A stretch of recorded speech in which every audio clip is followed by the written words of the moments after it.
شیریں فرہاد کی داستان کے حوالے سے علاقے کے داستاں گو قصہ بیان کرتے ہیں کہ شیریں لسبیلا ریاست کے والی کی بیٹی تھی اور فرہاد ایک سنگ تراش تھا۔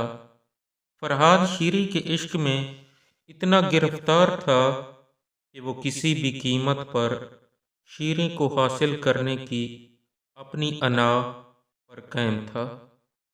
تو والی ریاست نے اس کے ذمے ایک ناممکن ذمہ داری سونپی کہ اگر فرہاد پہاڑی لک سے راستہ بنائے گا تو شیریں کی شادی اس کے ساتھ کرائی جائے گی، جس پر فرہاد نے اسی لک پاس کو توڑنے کی حامی بھر لی اور دن رات اس پر کام کرتا رہا۔ جب کام اپنے اختتام کی جانب بڑھ رہا تھا تو ریاست بیلا کے والی کو پریشانی لاحق ہو گئی کہ ایک بت تراش کو اپنی بیٹی کا رشتہ کیسے دے۔ وزراء اور امراء سے صلاح و مشورے کے بعد ایک بوڑھی عورت کو نہایت ہی اہم مشن کے لیے فرہاد کے پاس روانہ کر دیا۔ بڑھیا نے وہاں پہنچ کر روتے ہوئے فرہاد کو یہ بری خبر سنا دی کہ شیریں اب اس دنیا میں نہیں رہی، جس پر فرہاد نے اپنے بیلچے سے اپنا کام تمام کیا۔ جب شیریں نے وفا کا ثبوت دیتے ہوئے اسی مقام پر اپنی جان دے دی جن کی جس دن ابدی مقام پر اکٹھے ہیں دفنا دیے گئے، جو آج بھی ایک ہی قبر کی شکل میں موجود ہیں۔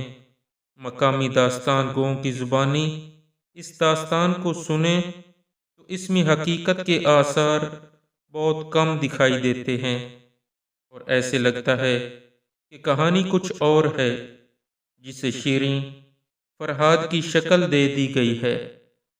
دوسری جانب ایران ایک شاعر الیاس اور قلمی نام نظامی گنجوی آذربائیجان کے شہر گنجا سے تعلق رکھنے والے اس شاعر نے 1141 کو جنم لیا اور 1209 کو اس دنیا سے رخصت ہوئے۔ لیلا اور مجنوں کی کہانی شاعرانہ انداز میں بیان کرنے والے اس شاعر نے رومانوی داستان خسرو اور شیریں کے نام سے ایک شعر لکھا جو بعد میں بہت مشہور ہو گیا اور لوگوں نے بعد میں اس افسانوی شاعر کو حقیقت کا روپ دے دیا، جو بعد میں مختلف ناموں سے ہوتا ہوا شیریں فرہاد ہو گیا۔ آج بھی اوران سے کراچی جانے والے مسافر جب اس مقام پر آتے ہیں تو کچھ کی زبان سے اسے شیراز فرہاز تو کچھ اسے شیریں فرحان کہا جاتا ہے۔ بلوچستان یونیورسٹی میں بلوچی ڈپارٹمنٹ سے وابستہ لیکچرار AR داد بلوچ کہتے ہیں کہ روایت میں تو یہی آتا ہے کہ لک پاس کے قریب ان کی قبریں موجود ہیں، لیکن اس حوالے سے ٹھوس شواہد موجود نہیں ہیں جس سے یہ اخذ کیا جا سکے اس میں حقیقت ہے۔ اس قسم کی رومانوی داستانیں ہر قوموں میں موجود ہیں۔ ان رومانوی داستانوں کو مختلف قوموں نے اپنی شاعری میں ان کا ذکر کیا ہے۔ ہر جگہ کہانی ایک جیسی ہے، فرق صرف جگہوں کا ہے۔ اس سے ظاہر ہوتا ہے کہ یہ داستانیں خیالی ہیں، لیکن ان کی تخلیق یونیورسل تھی، جن کو بنیاد بنا کر ہر قوم نے اسے اپنے لیے تشبیہ دی ہے۔ اس طرح کی دو قبریں چکوال کے گاؤں نیلا میں موجود ہیں۔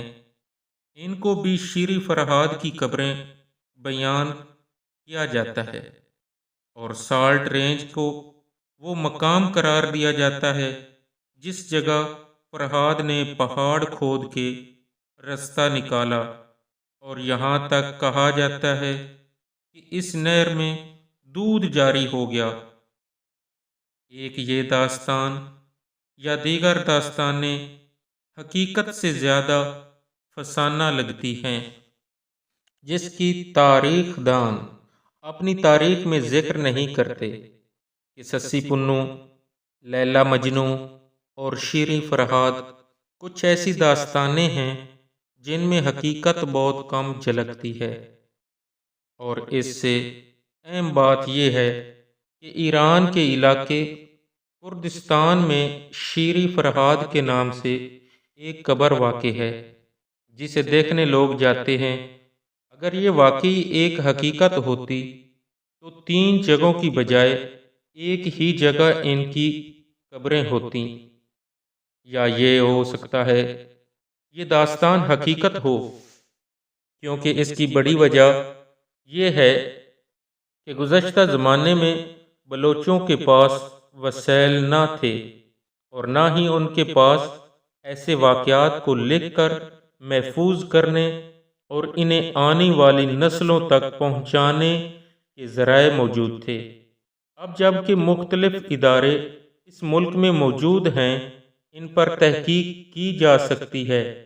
نظامی گنجوی، جس کی تاریخ پیدائش کو دیکھ لیں، جنہوں نے اس پر شاعری لکھی تھی، 1141 کو پیدا ہوئے تھے۔ تو اگر یہ داستان واقعی حقیقت ہے تو یہ کافی پرانا واقعہ ہوگا۔ تو اتنا عرصہ گزرنے کے بعد یہ قبر اپنے وجود کو کیسے برقرار رکھ سکتی ہے؟ کیونکہ اس قبر کی تزئین و آرائش 8 سال قبل کی گئی تھی۔ اس سے پہلے یہ قبر کھلے آسمان تلے موجود تھی۔ ایک روایت یہ بھی مشہور ہے کہ یہ پہلے 2 قبریں تھیں، یعنی فرہاد الگ، شیریں کو الگ دفن کیا گیا، لیکن یہ قبریں آپس میں مل گئیں اور اب ایک قبر ہے۔ اب یہ داستانیں حقیقت ہیں یا افسانہ یہ معلوم نہیں، لیکن یہ معلوم ہے یہ داستانیں نسل در نسل چلی آ رہی ہیں۔